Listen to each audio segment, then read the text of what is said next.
So good morning. Hello. Sir, Is it audible? hey, sir.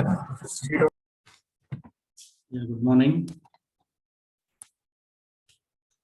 Hello. Sir, Is the screen visible? sir. So already it's 8:46. So let me start. Yeah. So regarding the last class, so what we have seen is something called as a thread. Okay. So what are the relevant concepts what we have covered in the last class? So we have seen the thread. So what is a thread? Its definition, then the need of thread. So why do we go for a use of thread? Then examples of thread, then advantages of thread, and who will be creating the thread. Okay, so all these concepts were being dealt in the last class. So regarding the definition of thread, so a thread can be defined as a sub process within any process. So you can remember the diagrams. So what I insist is, so you can remember these shortcut points or diagrams. So based upon which you can explain the concepts very easily. Simple example is, like in this regard, simple example can be, so for example, the concepts related to thread. So once you hear the word thread means, you can remember this particular figure. So where we have a process, and like inside the process, you have so many sub processes. So this main process is been divided into so many sub processes. So these sub processes are indicated by zigzag pattern, like similar to the worms. Okay. So like here, each and every worm or each and every zigzag pattern, so what you're seeing here is nothing but the individual thread. Okay. So we can define a thread as a sub process, right? So these threads are the sub process within a process. Okay. So second one is a need of a thread. So why do we use the thread means, main point here is to achieve concurrency within an application with less overhead. So here, so the word concurrency and less overhead is very much important.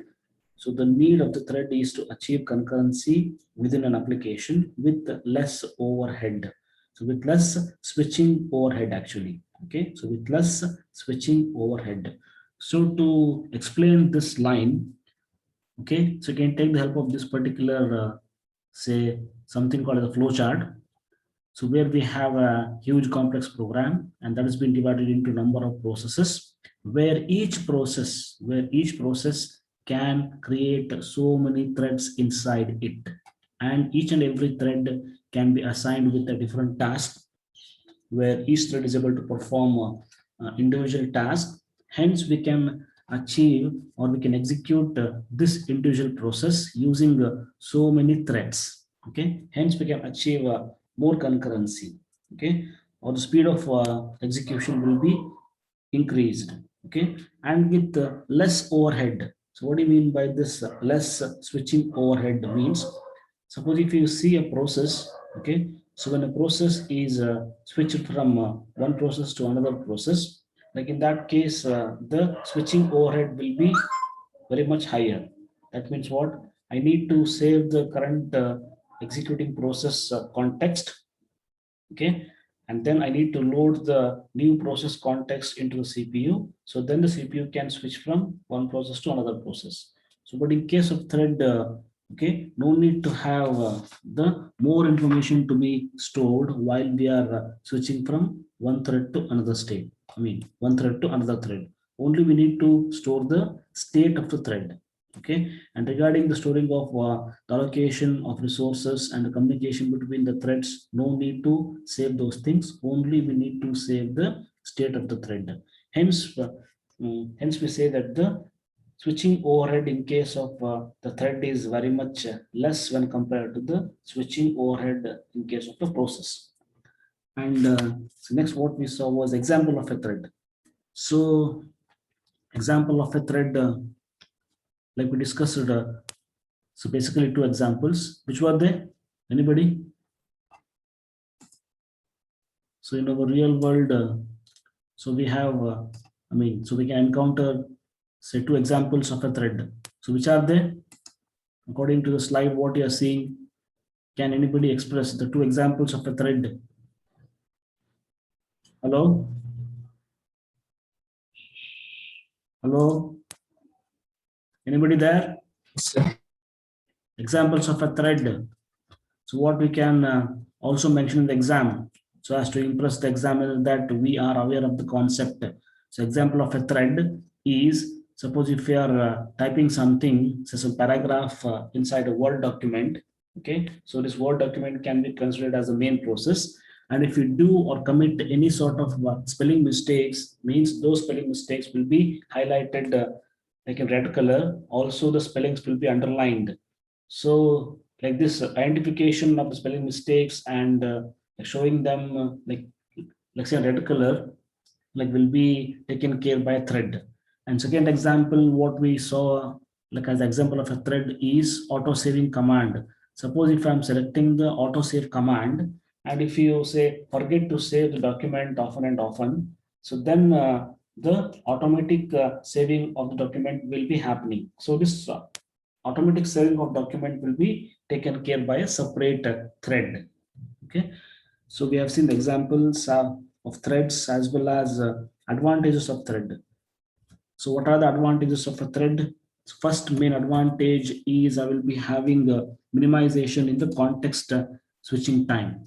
So we can take, so we can have so the first advantage is the minimization in the context switching time. Second one is increased concurrency within an application with less switching overhead, and efficient communication can happen. And these threads are easy to create and manage. And so we can expect parallel execution on the multiprocessor. So these threads can execute in parallel on a multiprocessor system. That means what? Suppose if I have say 5 processors, so then I can execute 5 different threads concurrently or parallelly. Okay. So then the main question is, who is going to create these threads? So which entity creates threads? Can anybody answer this? Threads are created by whom? Who will be creating the thread? Hello? Hello? Basavaraj NV. Yes, sir. So these threads are created by who will be creating the threads? Process. Yeah, exactly right. So the process will be able to create the threads. And so please note that so one individual process can create 2 threads, 3 threads, 5 threads, or n number of threads. Okay. So here, based upon the complexity and application, any single process, one individual single process can create n number of threads. And if I have more and more number of threads, means I can achieve more concurrency. Okay. Suppose if a process has got only single thread under that particular process, or say that particular thread can execute only single program. Okay, so to increase the execution speed, what we can do is, so for a single process I can create say 10 number of threads. Okay, suppose if I'm creating say 10 number of threads andaga, each and every thread can be assigned with a different task, hence I can achieve much more concurrency and I can increase the speed of execution. Hence what say what we prefer is, the best choice is to create more and more number of threads for a single process. Yeah, so now coming to this particular class, so after the advantages and definitions and need and examples of thread, so the next concept is the process switching overhead. Okay, so the heading is process switching overhead. So what do you mean by a process? Like we know the concept related to the process, like what is a process, and the word switching. Okay, so what is this process switching means? Suppose if the currently say the CPU is executing say process P1. Okay, suppose if any high priority process P2 comes into the operating system, so then so what OS will do is OS will be like always giving the priority for the So like higher priority process will be given the first preference. So for that, so what OS will do is OS will be allocated to the higher priority, like namely the second process, and the first process will be preempted. Okay, so the uh, so like CPU will be given for the second process, and now the first process will be preempted. So that we call it as a process switching. Okay, and here we are dealing with the overhead, right, or the burden, or say what all details that needs to be saved once the CPU is performing the context switching from one process to the another process. Okay, so that is the concept of this process switching overhead, and this process switching overhead is of two types. So which are they? Process switching overhead is of two types, right? And the first one is execution related overhead, and we have resource use related overhead. Okay, I repeat, uh, as you can see on the slide. So this process switching overhead is of two types. First one will be the execution related overhead, and second one is resource use related overhead. So as you can notice that, so this name itself indicates the actual definition. So this execution related overhead means, so once we have the switching of the process from one to another, okay, so like in that case, I need to save the CPU state of the current process, and also I need to load the CPU state of the next process. Okay, so this is unavoidable. So like you can't avoid this. Okay, hence like this process of saving the current status of the process, right, under execution. So like so that needs to be saved. Along with that, the OS must also load the CPU state of new process. So these two tasks are unavoidable, and it has to be done so as to have the efficient context switching, right, or the process switching. Okay, and second is like the resource use related overhead. So what do you mean by this is, so the process context also have to be switched. It involves switching of the information about the resources allocated to the process. So whatever the process that was been allocated with some resources, okay, so the status of those resources and information related to the memory and the files and the communication between that particular process, all these things have to be stored, okay, before we go for the process switching. And also I need to load the status of the new process as well. So the like, information what we need to store means the process context information of the currently executing process, namely the like the like say number of resources allocated for a particular process, like memory or the files or communication related information of the currently executing process needs to be stored, and this is referring to the resource use related overhead. Okay, and here the main point to notice is the process switching overhead is more when compared to the thread switching overhead, and that is the real advantage of using the threads. Okay, so one basic reason why we go for the use of thread is we have less switching overhead in case of a thread, whereas if I go for switching of a process from one to another means I need to store lots and lots of information related to the processes. Okay, hence to have higher concurrency as well as to reduce the like so-called switching overheads, we go for use of thread. Okay, don't forget this, like very important point. So from the examination point of view also, so you can say give more attention for this. Explain the two process switching overheads. So like that can be the question. And the basic two process switching overheads are, one is the execution related overhead, and second one is resource use related overhead. So the like these two types of process switching overhead simply indicates that once any process is being preempted, or once we have the process switching means I need to save the current status of the process. Okay, so the current CPU state of running process has to be saved. Along with that, I need to also save the CPU status of the new process. Okay, hence, so these saving of the CPU state of the running process and as well as to load the status of new process is nothing but the execution related overhead. Okay, and this is more in case of a process and less in case of a uh, so-called thread related switching. Okay. And as the name itself indicates, this resource use related overhead is nothing but the saving of the information related to the resources that were allocated to the currently running process. So you can explain these two very easily. Yeah. So next concept is illustrates the relationship between the threads and the process. Okay, and how basically so these threads are implemented. So for this particular heading, namely the explain the relationship between the threads and the process, or the question may be how these threads are implemented. So for this particular heading, okay, and also like I told you to remember the heading as well. Okay, so here based upon the heading only, you need to choose appropriate diagrams and figures. Okay, like in that regard, illustrate with the relevant diagrams the relationship between the thread and the process, or the question may be also in the form of how the threads are implemented. Explain this along with the relevant diagrams. So for this particular heading, so you can take care of this particular diagram. So where we can see that, so we have a process here. Okay. So this rectangular box can be considered as the context of the process. Okay.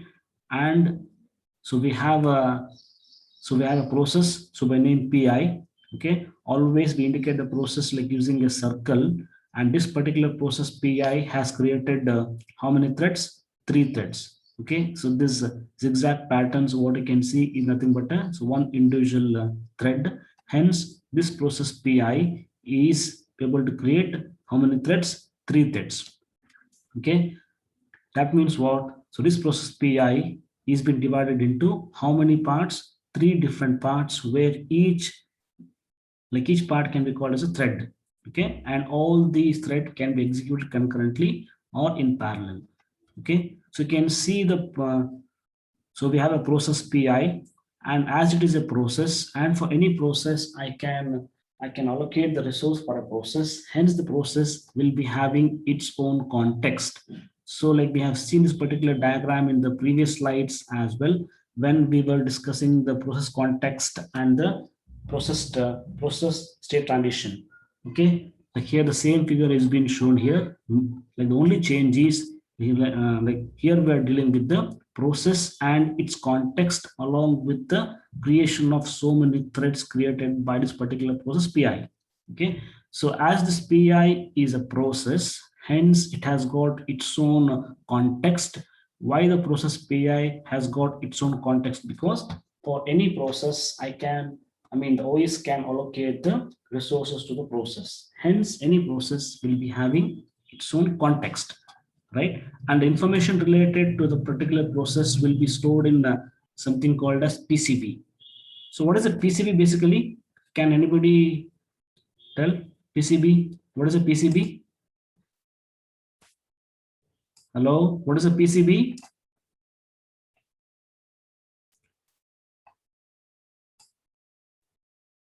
Mohit HT, are you there? Mohit HT, Abhishek N, Vinay G. Yes, sir. What is a PCB? Process control block, sir.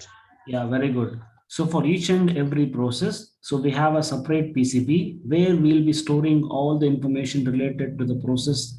So for example, the process ID, like it may be, or the process priority, or the current state of the process. So where the process can be staying in, say, ready state or running state or blocked state or terminated state, etc. So here the basic point is, like here we have a process PI where the process PI has got its own context, and we have the creation of 3 threads that are being created by the process PI. And here is a diagram which shows the context of the process PI, right? And we know the information regarding the memory information and resource information, file pointers, code, data, and stack. So all these are the entities so which are associated with the context of the process PI. Similarly, the information related to a particular process, like namely the ID or the priority or the state of information of the particular process, will be stored in a data structure called as process control block. Okay, so similar to the process having a PCB, similarly these threads will be having their own TCB, where TCB stands for thread control block. Remember this. Okay, like say similar to the process having their own process control block. Okay, so the, like say, individual threads, okay, individual threads will be also having their own TCB, where TCB stands for thread control block, which will be storing all the information related to the individual threads. Okay, I repeat, so these threads will be having their own thread control block, where we can store the information related to the individual threads. So here, so what all information can be stored in the TCB? Okay, so the information that can be contained in a TCB are being given here for your easy reference. Okay, so here, so for the OS, no need to refer any notes. Why? Because for each and every concept, okay, along with the figures, I have also mentioned the relevant sentences or statements then and there itself. Hence by referring to the particular heading and the associated diagram, you can also get the information in a single slide. Say for example, the information that a particular so-called the thread control block, so-called TCB, can store are being given here. So the first information that will be contained in a TCB for a particular thread is, say, thread scheduling information. That means what? The ID for each and every thread and the priority assigned for a thread and the state in which the thread is currently in. So for example, similar to the process, the thread can also be in the running state, ready state, blocked state, and terminated state. Second information is the CPU state, that is the content of the process status word and also the contents of general purpose registers. And third information stored in the TCB is pointer to the PCB of parent process. Okay, so this sentence, pointer to the PCB of the parent process, this means what? All the information of these TCBs will be stored in the PCB. Okay, why? Because the, like the main, like so-called the parent of these threads will be the process. Okay, why? Because say like these threads are being created by the process, right? So where the process is the creator of the thread, so it points to which process it belongs to. So this means what? All these TCBs will be pointing to the PCB. Okay, and fourth point is TCB pointer, which is used to make the list of TCBs for scheduling. Okay, so we can select any one of the TCBs that can be given for the CPU to execute, and this particular job of choosing one TCB that can be given for the execution to the CPU is being done by the main part of the OS that can be called as the scheduler. Means scheduler will be scheduling the TCBs in case of a thread. Similarly, scheduler will schedule the processes, right? Like in case of the process scheduling. Okay, so you can explain so these points along with the diagrams. Okay, as simple it is. So next information is so basically, like here we can have two kinds of threads. Okay, so here we are coming across two kinds of threads. So one we call it as the kernel level thread. Second one will be the user level thread. I repeat, so basically the threads can be of two types. So one is the kernel level thread. Second one is the user level thread. And here is the figure which is indicating the information related to the kernel level threads. Okay, so the first point in the kernel level thread is like all the kernel level threads are implemented or created by the kernel. Okay, so all the threads which are managed and created by the kernel for its own operations will be called as the kernel level threads. Okay, so these kernel level threads are implemented and created, or created by the kernel for managing its own operation. Okay, so the kernel will take care of all the things with respect to the thread. Okay, and select what are these things. Example, select switching of the thread and handling of the thread. So by creating the task control block and the process control block and the pointers related to the thread, all these will be handled by the kernel. Okay, hence these are called as kernel level thread. So the creating and termination of the kernel level threads and checking the status will be performed through the system calls. So how do these kernel level thread are created? Means by the use of the system calls. So in the operating system, we have separate system calls, say for the creation of the thread, or to terminate the thread, or to manage the thread execution. So for each and every function, right? So for each and every task, you have separate system calls in the operating system. And for your reference, here I have mentioned the definition for system calls, where system calls are nothing but the program request a service from the kernel of the OS using these system calls. So these system calls are the programmatic way where any program or any process can request the services which are offered, right, offered by the kernel of the operating system. So we have here the different system calls using which the kernel or the operating system will be able to create the kernel level threads. And example for these system calls are, say, so we have the create system call, or we have terminate system call, and we have manage thread execution system calls. Okay, so using this, I can create, manage, I can terminate, or I can control the execution of these threads. Okay, so when a process makes a create system call, okay, so the kernel create a thread, and the kernel will be also able to assign an ID and allocate a TCB. Like again, like what is TCB, and like the information stored inside a TCB that we have seen in the previous slide. Okay, so like regarding this particular figure, so what we can see here is, so we have here two processes, so which are there. PI is the first process. So where the process PI is having its own context, and the process PI is indicating a circle here. So the symbol for the process C is a circle, like we know that. And this particular process PI is generating how many threads? 3 threads. Okay. So here we have two processes. PI is here and PJ is here. So where the PI thread is able to create 3 number of threads, and process PJ is another process that is creating 2 number of threads. Okay, so these threads are created by using the system calls, as I said. Okay, and also see that like this particular process PI is creating 3 threads, where each and every thread is being having its own TCBs. So for each and every thread, we have its own TCB, where all the TCBs are pointing to the process control block. Okay, yeah.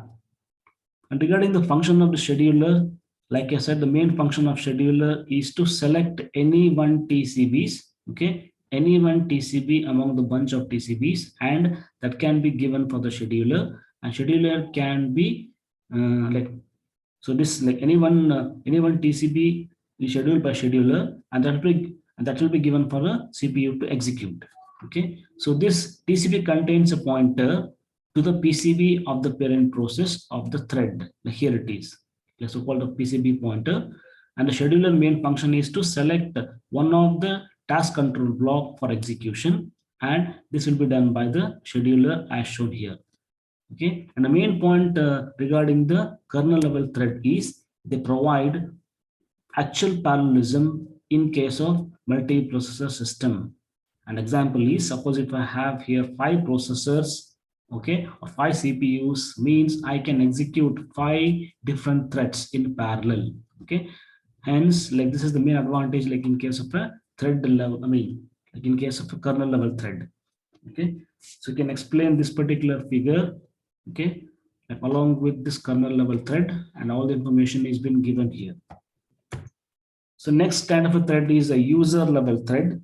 As you can see here, like almost the same figure is given here. Like again, we have here the two process Pi and Pj. And regarding the user level thread, main point here is user level thread will be created and managed using something called as thread library. Okay, so where the thread library will be containing so many functions and codes, and these functions and codes contained in the thread library can be used to perform all these actions, namely the creation and destroying the threads, and for message passing, like so as to have the communication between the thread and data between the threads, and for scheduling the thread execution, and for saving and restoring the thread context. For all these functionalities, you have predefined codes and functions, and these codes and functions will be present in the thread library. So we can have the creation and managing of the like user level thread using the thread library. Okay. And regarding this particular figures, what you can see here is, so we have here again two process. Okay, so one process is Pi and second process is Pj. And so you can also see that the process Pi is creating how many threads? 3 threads. Okay, and process Pj is creating 2 threads. And for each thread, you have separate TCB, right? I repeat, for each and every thread, you have separate task control block. So this rectangular box is nothing but the TCB meant for each and every threads. Hence, you can see here 3 number of rectangular box, or you can see 3 number of TCBs. Okay, so for process Pi, and you can see the 2 number of TCBs for process Pj. Okay, yeah. So like in case of this user level thread, okay, so these TCBs, like what you can see here, okay, so these TCBs are being mapped to the PCB. Okay, so these lines indicate that these TCBs will be mapped onto the particular PCBs. Okay, and the scheduler will be able to select one of the PCB for execution. Okay, so like among these two PCBs, the scheduler will be able to select any one PCB, and that can be given for the execution. So when compared to the kernel level thread, so what we saw was the scheduler was able to select any one TCB. Okay, but in case of the user level thread, we can see that the scheduler is able to select any one PCB or process control block. Okay, so what is the main difference between the kernel level threads and user level thread? Okay, with respect to the scheduling operation is, in case of kernel level thread, the scheduler selects one of the TCB for execution, and in case of user level thread, the scheduler will be able to select one of the PCB. Okay, for execution. Okay, so next, so why it is so? So why it is like, so we have here the selection of either TCB or PCB. Why? Because say these user level thread are used in the operating system which does not support the threads. Okay, and you should note that so we have some operating systems which directly supports the concept of threads. So but we do have some other operating system which does not directly support the concept of threads. Okay, so we have some OS. Okay, so we do have some operating system which support only the concept of processes. Okay, so for the OS which supports only the concept of processes, okay, there we are supposed to use the user level threads. Okay, so the kernel is not aware of the existence of the user level threads. This means that our kernel is only aware of the existence of the processes and not the threads. Say for example, say like how much of threads are being created, or how much of threads are existing in the operating system. So this information is not known to the kernel. Okay, so the kernel is only aware of the processes and not the threads or the amount of threads present in the process. Okay, etc. So you can explain this user level thread as well as the kernel level threads using these figures. Okay, yeah, same thing like I given here. Yeah, so you can make out this particular so-called comparison. So in examination, like they may ask you to differentiate between the user level thread and the kernel level thread. So for that, no need to prepare the answer by yourself. Okay, like all the information is being readily given here. So you simply can refer the comparison table and I can make out the comparisons. So you can see this user level thread and kernel level thread comparison here. So the first information related to the user level thread is, so these user level threads are implemented by the user. Okay, hence these are called as user level thread. So whereas the kernel level threads are being implemented by the operating system. Okay. Second comparison is OS doesn't recognize user level threads. Why? Because so this OS or kernel is only aware of the existence of the processes and not the threads. Okay, hence the OS doesn't recognize user level threads. And same like in case of the kernel level thread is, so these kernel threads are recognized by the operating system. Why? Because these threads are created by the OS itself. Hence the kernel level threads are being recognized by the operating system. The third comparison is implementation of user level threads is easy and implementation of kernel level threads is complex. So fourth is the context switching time is less in case of user level and context switching time is more. At fifth point, so context switching requires no hardware support, and in this case, the context switching requires hardware support because hardware lies in the kernel space. Hence, we do have, we do need much more support like with respect to the hardware in case of the kernel level threads. So if any one user level thread is able to perform the blocking operation, so the entire process will be blocked.